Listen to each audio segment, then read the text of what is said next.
45 മിനിറ്റിൻ്റെ റെസ്റ്റൊക്കെ കഴിഞ്ഞിട്ട് വണ്ടി എടുത്തു. നമ്മളിനി പമ്പിന്ന് പുറത്തിറങ്ങിയിട്ട് ഇവിടെ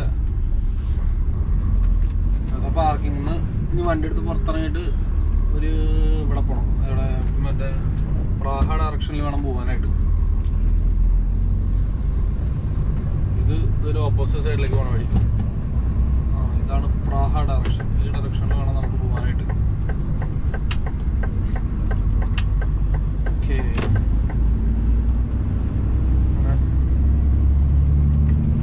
നമ്മുടെ വഴിയിലേക്ക് നമ്മൾ കയറി വീണ്ടും.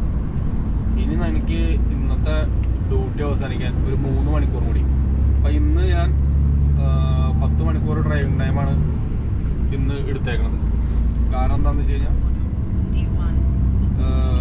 എനിക്ക് നാളെ ഉച്ചയ്ക്ക് ഇറക്കേണ്ട ലോഡായ കാരണം നേരത്തെ ഓടി അതിന് വേണ്ടിയിട്ട്. അപ്പോൾ ആഴ്ചയിൽ 2 ദിവസം നമുക്ക് 10 മണിക്കൂർ ഡ്രൈവിംഗ് ടൈം എടുക്കാം. 15 മണിക്കൂർ ഡ്യൂട്ടി ടോട്ടൽ.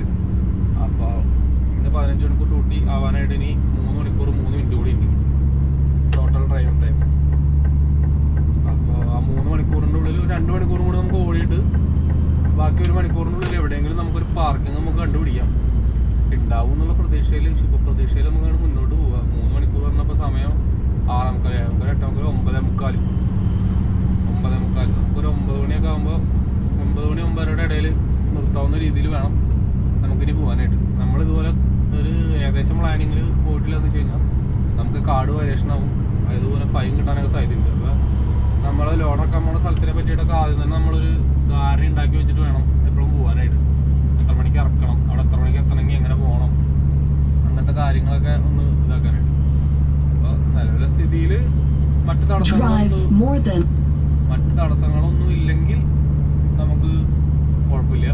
ഇപ്പോൾ ഒരു പ്രാഹയിലൊരു ബ്ലോക്കും കൂടി കിട്ടുകയാണെന്നെങ്കിൽ നമ്മൾ പ്രതീക്ഷിച്ചതൊക്കെ തകിടം മറിയും. എന്തായാലും നമുക്ക് പോയി നോക്കാം. ധാരാളമൊന്നും വഴി തന്നില്ല, നമുക്കൊന്നും ചെയ്യാനില്ല. പോയി നോക്കാം എന്തായാലും.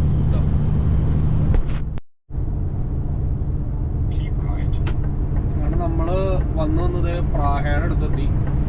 ഇത് നമ്മൾ ഈ 0 എന്ന് പറഞ്ഞ റോഡിലേക്ക് മാറുകയാണ്. E50 എന്ന് പറഞ്ഞ റോഡിലേക്കാണ് നമ്മൾ മാറാൻ പോണത്. നമുക്ക് 0 ലെഫ്റ്റ് പിടിക്കണം. വേണ്ട, ഈ ട്രക്ക് തന്നെ പോയാൽ മതി. ഈ ട്രക്ക് തന്നെ പിടിച്ച് പോയാൽ മതി. കുറച്ച് അപ്പുറം ചെന്നിട്ട് വേണം കറങ്ങാനായിട്ട്. ഈ E50 0 എന്ന് പറഞ്ഞ റോഡ് വേണം നമ്മൾ കീപ്പ് ചെയ്ത് പോകാനായിട്ട്. നേരെ മുന്നിൽ കാണുന്നത് പ്രാഹ സിറ്റിയാണ്. ക്യാമറയിൽ കാണുമോ, എത്രത്തോളം കാണും അതൊന്നും എനിക്ക് അറിഞ്ഞൂടാ. പക്ഷെ എനിക്ക് കാണാറുണ്ട് നല്ല അടിപൊളിയായിട്ട്. പ്രാഹ സിറ്റിയുടെ ഇതാണ്. പ്രാഹ മുഴുവനായിട്ട് കാണാൻ പറ്റില്ല, പക്ഷെ അത്യാവശ്യം നമുക്ക് നേരിട്ട് കാണുമ്പോൾ പറ്റുന്നുണ്ട്. പല കാഴ്ചകൾ നേരിട്ട് കാണുന്ന പല കാര്യങ്ങളും നമുക്ക് ക്യാമറയിലേക്ക് ആക്കാൻ പറ്റുന്നില്ല സത്യത്തിൽ. കാരണം നേരിട്ട് കാണുന്ന ഒരു ഭംഗി ക്യാമറയിൽ ഒരിക്കലും കിട്ടില്ല. അത്ര ക്ലാരിറ്റി ഒന്നും ക്യാമറയിൽ കിട്ടണില്ല. നമ്മളിത് ഇങ്ങനെ കറങ്ങി നേരെ അപ്പുറത്ത് ആ മുകളിലൂടെ നമ്മൾ പോകും. അതാണ് നമ്മുടെ പരിപാടി. മുകളിലൂടെ അല്ല, ഐ മീൻ ആ അപ്പുറത്തെ സൈഡിലേക്ക് ക്രോസ് ചെയ്യും. ഇതിൽ അടിയിലൂടെ ഉള്ള അടിയിലാണ്. ഇതാണ് നമ്മുടെ വഴി.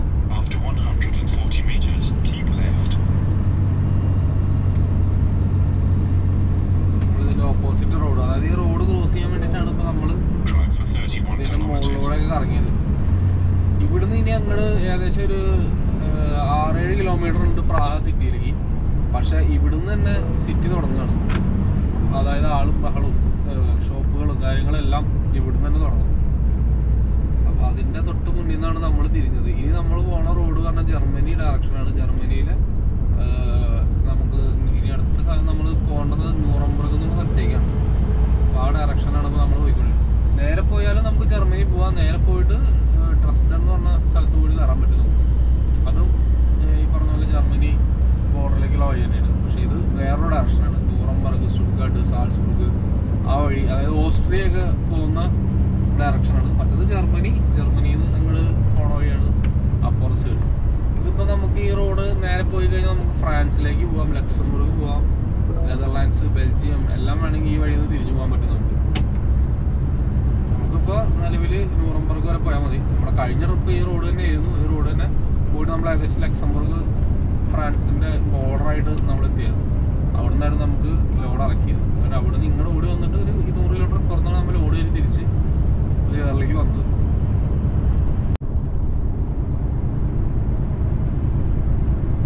ഓപ്പോസിറ്റ് ഡയറക്ഷനിൽ നിന്ന് നന്നായിട്ട് വെയിലടിക്കുന്നുണ്ട്. കാണാൻ പറ്റുന്നൊന്നും അറിയില്ല.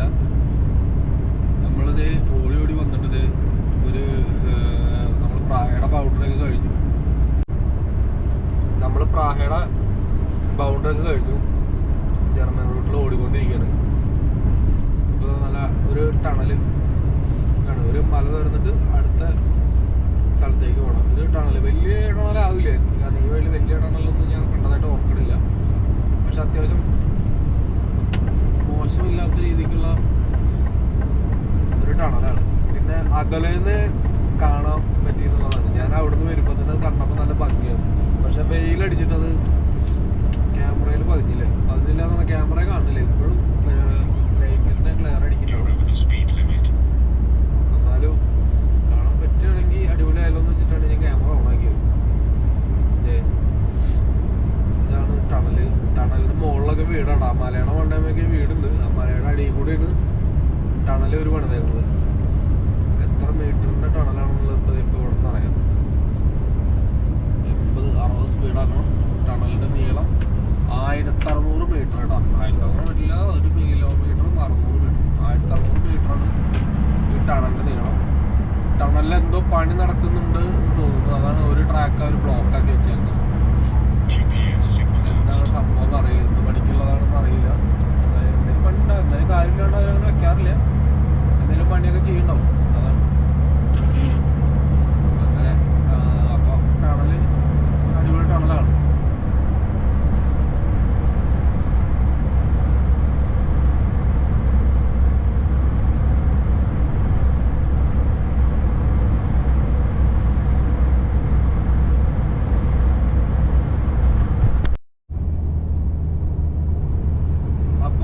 സമയം ഏകദേശം 9:10 രാത്രി. ഇനി നമുക്കൊരു 40 മിനിറ്റും കൂടിയാണ് നമ്മുടെ ഡ്യൂട്ടി ബാക്കിയുള്ളത്. അതായത് ടാക്കോഗ്രാഫിൽ വെച്ച സമയം 40 മിനിറ്റ് കൂടി ബാക്കിയുള്ളത്. അപ്പോൾ അതൊരു 500 മീറ്റർ അപ്പുറത്തൊരു പാർക്കിംഗ് ഉണ്ടെന്ന് പറയുന്നുണ്ട്. അതിനകത്തൊന്ന് കയറി നോക്കാം ഇടാൻ സ്ഥലം കിട്ടുമെന്ന്. 39 മിനിറ്റ് ഉണ്ട്. പക്ഷേ ഈ രാത്രി സമയം ആയ കാരണം, ജർമ്മനിയിലേക്കുള്ള റോഡായ കാരണം നമുക്ക് പാർക്കിങ്ങിൻ്റെ കാര്യത്തിൽ വലിയ ഗ്യാരണ്ടി ഒന്നും പറയാൻ പറ്റില്ല കിട്ടുന്നു. അപ്പോൾ നമ്മൾ ജസ്റ്റ് ഒന്ന് കയറി നോക്കുക, സ്ഥലം ഉണ്ടെങ്കിൽ പാർക്ക് ചെയ്യുക, അല്ലാന്ന് വെച്ച് കഴിഞ്ഞാൽ അടുത്ത പാർക്കിങ്ങിൽ പോകുക. അതാണ് ഇപ്പോൾ നമ്മുടെ പരിപാടി. അപ്പോൾ ഈ പമ്പിലൊന്ന് കയറി നോക്കാം. ഒരു ഹിൽ സ്റ്റേഷനാണ്. ഇതാകുമ്പോൾ രാവിലെ വാഷ്റൂം യൂസ് ചെയ്യാൻ കാലിക്കൊക്കെ സൗകര്യമായിരിക്കും.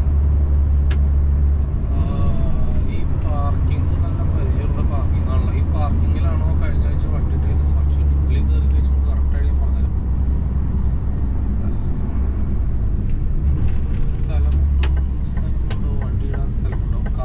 ഈ പാർക്കിങ്ങിൽ തന്നെയാണ് കഴിഞ്ഞ ആഴ്ച ഞാൻ വണ്ടി ഇട്ടത്. ഒരു കണക്കിന് എന്തായി, ആ തലക്കിൽ ലെഫ്റ്റ് സൈഡിലായിരുന്നു ഞാൻ വണ്ടി അന്ന് ഇട്ടുണ്ടായിരുന്നത്. പക്ഷെ ഇന്നവിടെ വണ്ടി ഉണ്ട്, വണ്ടി ഉണ്ട്. എന്ത് ചെയ്യാനാണ്, സ്ഥലമില്ല. അപ്പോൾ നമ്മൾ എന്ത് ചെയ്യും, നമ്മൾ പോവുക, സ്ഥലമുണ്ടെങ്കിൽ കയറുക, അല്ലെങ്കിൽ അടുത്ത പാർക്കിങ്. അപ്പോൾ അതാണ് നമ്മളെ പരിപാടി.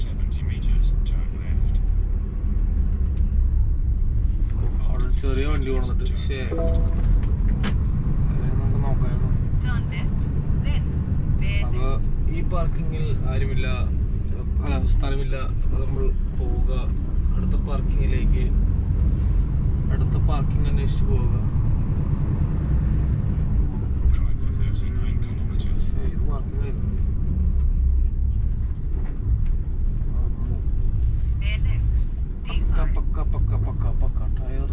ടയർ അടക്കട്ട ആദ്യം പൊടിച്ചിട്ടേക്കണം. കണ്ണാടി വല്ലാണ്ട് പുറത്തേക്കില്ലാത്തതാണ് കുഴപ്പമില്ല. മുകളിലെ സാധനം നോക്കിയാൽ മതി. അതൊരു നട്ടാണ്. കുഞ്ഞുവാവനെ കൊണ്ടിട്ടാണല്ലോ നടക്കുന്നത്. ആ വണ്ടിയിലൊരു ചെറിയ കൊച്ചൊക്കെ ഉണ്ട്. പക്ഷേ കേട്ടോ, അവിടെ ട്രക്ക് ഇടാൻ അവിടെ ചെറിയൊരു കാർ കൊടുത്തിട്ടേക്കുക. അല്ലെങ്കിൽ ആ വണ്ടി നമുക്ക് വട്ടം പൊടിച്ച് റിവേഴ്സെങ്കിലും ചെല്ലിടാൻ അതിനകത്ത് ആരും മറക്കില്ല. അപ്പോൾ നമുക്ക് അടുത്ത പാർക്കിങ്ങിലേക്ക് പോകാം. ഈ പാർക്കിങ്ങിന് സ്ഥലമില്ല. ഇപ്പം എന്താ പ്രശ്നം വെച്ച് കഴിഞ്ഞാൽ 2-3 വണ്ടിയൊക്കെ ഇറങ്ങുന്ന കാരണം, ഒരുമിച്ച് ഇറങ്ങുന്ന കാരണം ഇപ്പം ഇനിയിപ്പോൾ അടുത്ത പാർക്കിങ് പോയാൽ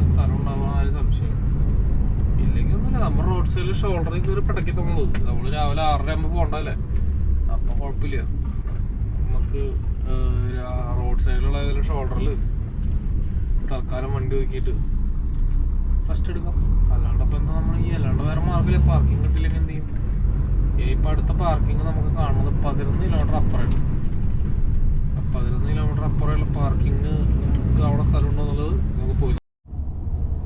അപ്പോൾ നമ്മൾ അടുത്ത പാർക്കിങ്ങിൽ കയറാൻ പോവാണ്. ഈ പാർക്കിങ്ങിലെ അവസ്ഥ എന്താവും എന്നുള്ളത് ദൈവം തന്നെയാണ് അറിയാം.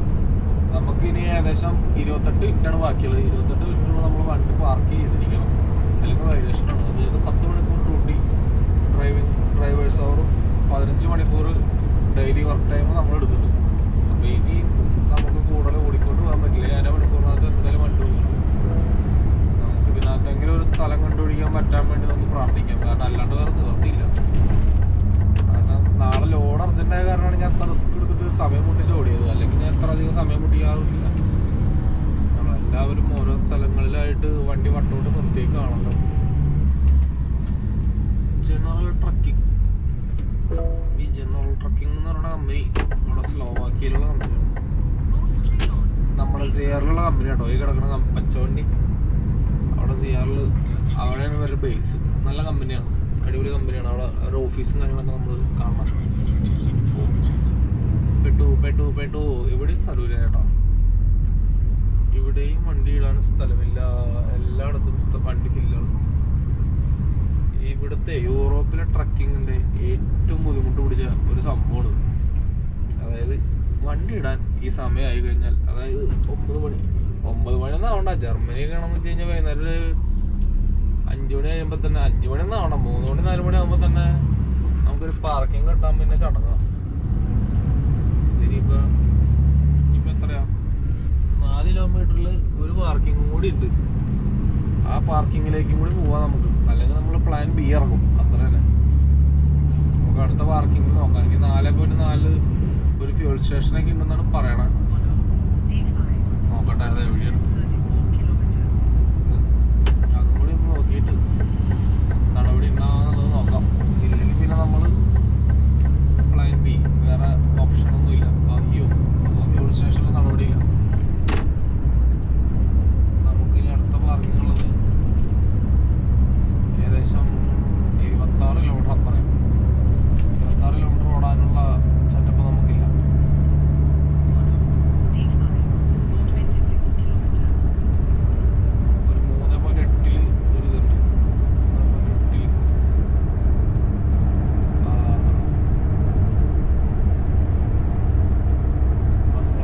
നമ്മൾ റോട്ടിൽ നിന്ന് ഇറങ്ങിപ്പോയിട്ടുള്ള ഒരു പാർക്കിംഗ് ആണ്. വണ്ടി ഉണ്ടോ എന്നുള്ള അറിയില്ല. എന്തായാലും നമുക്ക് പോയി നോക്കാം. ആ 3.8 കൂടി നമുക്ക് പോയി നോക്കാം. എന്നിട്ട് നടപടി ആയില്ലാന്ന് കഴിഞ്ഞാൽ നമുക്ക് അടുത്ത കൈ പിടിക്കാം.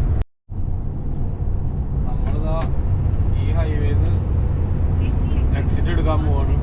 കാരണം പാർക്കിംഗ് വലിയൊരു പ്രശ്നമായി മാറിക്കൊണ്ടിരിക്കുകയാണ്. അപ്പോൾ ഈ റൈറ്റിനുള്ളിലേക്ക് ഇറങ്ങിയാൽ ഒരു പാർക്കിംഗ് ഉണ്ടെന്നാണ് പറയപ്പെടുന്നത്. അപ്പോൾ ഒന്ന് ഇറങ്ങി നോക്കാമെന്ന് വിചാരിച്ചു. ചിലപ്പോൾ എന്നാലും ബിരിയാണി കൊടുത്താലോ. പേയമാർക്കാണെങ്കിൽ നമുക്ക് കുഴപ്പമില്ല, നമുക്ക് പേയമാർക്ക് കയറി കിടക്കാം. ഈ രാത്രി ഇങ്ങനത്തെ ട്രിപ്പ് ഓടുമ്പോൾ പേയമാർക്ക് കയറിയാലും കമ്പനി വലിയ സീനൊന്നും ഇല്ല. അപ്പോൾ നമുക്ക് പരമാവധി പേയം പാർക്കിലേക്ക് പോകാം എന്നാണ് വിചാരിക്കുന്നത്. പേയം പാർക്ക് പറഞ്ഞതാണെങ്കിൽ പേയം പാർക്കാണെങ്കിൽ ഇതാവുമ്പോൾ എന്തോ അടിപൊളി പാർക്കിംഗ് ആണത്.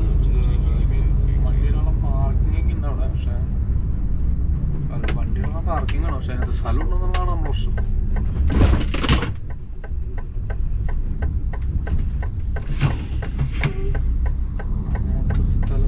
സ്ഥലമുണ്ടോ എന്നതാണ്.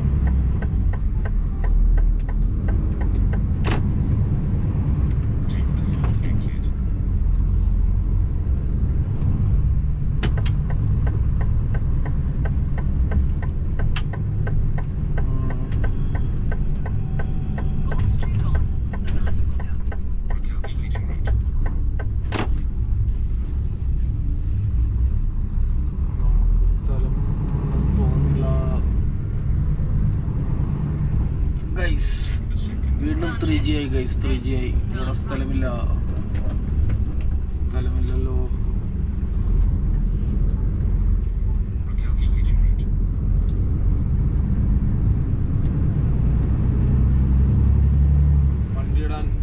സ്ഥലമില്ല. അപ്പം നമ്മൾ വീണ്ടും അടുത്ത സ്ഥലം അന്വേഷിച്ച് പോകേണ്ടിയിരിക്കുന്നു. ഇതെന്ത് കമ്പനികളൊക്കെ ഉള്ള സ്ഥലമാണ്. കളിയാണ്.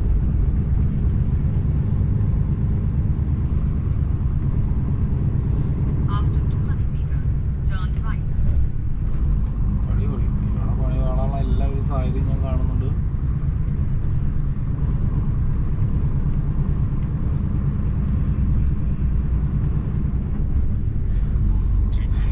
കഷ്ടപ്പാടാണ് ഒരു പാർക്കിംഗ് കണ്ടുപിടിക്കുന്നത്.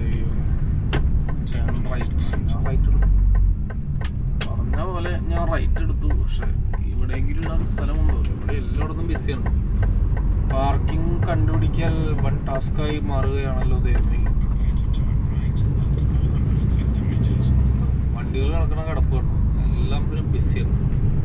നമ്മളിതിൻ്റെ മുന്നിൽ കയറി വട്ടം വെച്ചാണ് ഒതുക്കിയാലോ ഞാൻ ആലോചിക്കുന്നത്.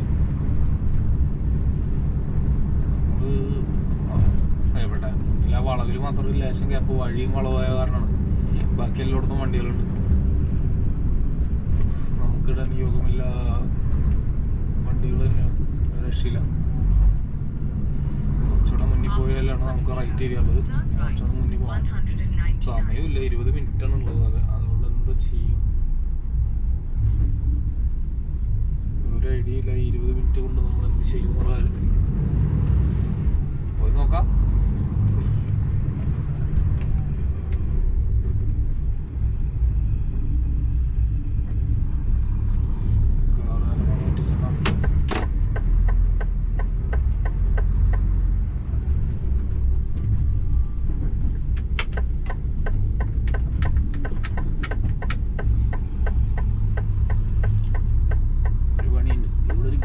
ഗ്യാപ്പിനകത്തേക്ക് ഒതുക്കാൻ പറയാം.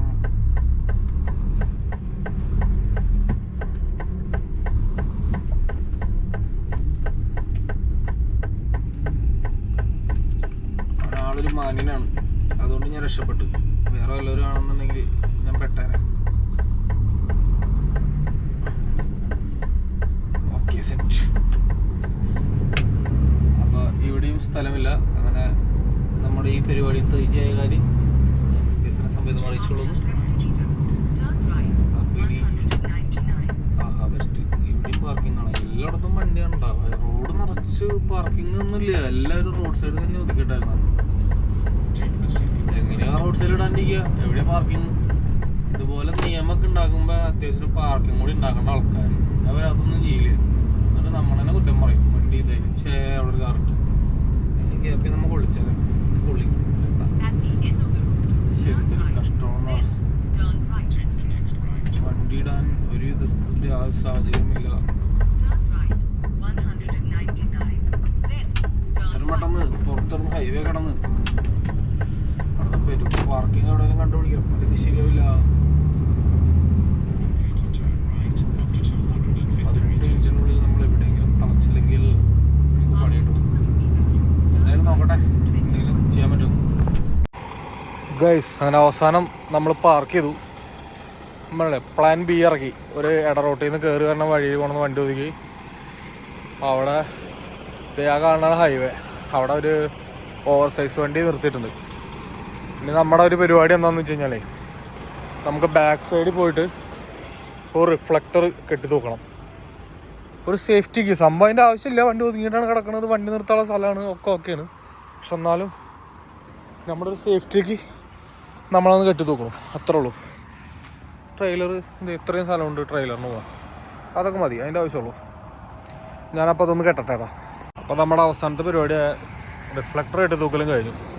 പിന്നെ നമുക്ക് കയറിയിട്ട് വണ്ടി റെസ്റ്റ് അടിച്ചിട്ട് കിടന്നുറങ്ങാം. അതാണ് ഇനി അടുത്ത പരിപാടി. വണ്ടി ഒതുക്കിയിട്ടുണ്ട്. ഇത് മതി, സേഫാണ്. രാവിലെ 7 മണിക്ക് പോയാൽ മതി. ചെക്കിൽ പിന്നെ ഡീസലിനൊക്കെ വില കുറവായ കാരണം അത്ര വലിയ പ്രശ്നം ഉണ്ടാവില്ല. പിന്നെ ഇവിടുന്ന് ആകെ ഒരു 10-26 കിലോമീറ്റർ ഉള്ളൂ ബോർഡറിലേക്ക്. 26 കിലോമീറ്റർ ഓടിയ ജർമ്മൻ ബോർഡറാണ്. അതുകൊണ്ട് തന്നെ കുഴപ്പമില്ല. അപ്പോൾ എന്തായാലും നമ്മുടെ ആ പരിപാടികൾ നോക്കട്ടെ. നമ്മൾ റെസ്റ്റ് അടിച്ചിട്ട് ഉള്ള പരിപാടി നോക്കട്ടെ. Place end place check republic.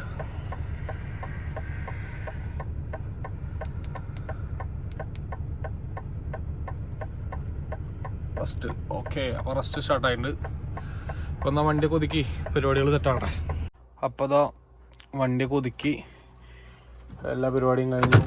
നമ്മളിത് കിടക്കാനുള്ള ബെഡൊക്കെ സെറ്റാക്കി. ഇനിയിത് കിടന്നുറങ്ങിയാൽ മതി. അപ്പോൾ നാളെ രാവിലെ എത്ര മണിക്കാണ് നമുക്കൊരു 7 മണിക്ക് ഇവിടുന്ന് വണ്ടി സ്റ്റാർട്ട് ചെയ്ത് പോകണം. അപ്പോൾ ഒരു 6 മണിയാകുമ്പോഴൊക്കെ എണീക്കണം. ഓക്കെ, അപ്പോൾ അങ്ങനെയാണ് പരിപാടികളുടെ ഇത്. അപ്പോൾ എല്ലാവർക്കും വീഡിയോ ഒക്കെ ഇഷ്ടപ്പെട്ടു എന്ന് വിചാരിക്കുന്നു. അപ്പോൾ വീഡിയോ ഇഷ്ടപ്പെട്ടാൽ എല്ലാവരും ഒന്ന് ലൈക്ക് ചെയ്യുക, സബ്സ്ക്രൈബ് ചെയ്യുകയൊക്കെ ചെയ്യുക, ഇൻസ്റ്റാഗ്രാമിലൊക്കെ ഒന്ന് ഫോളോ ചെയ്യുക. അപ്പോൾ ഓക്കെ, എല്ലാം പറഞ്ഞ പോലെ. അപ്പോൾ ഇതിൻ്റെ ബാക്കി വീഡിയോ ആയിട്ട് അടുത്ത ദിവസം കാണാം.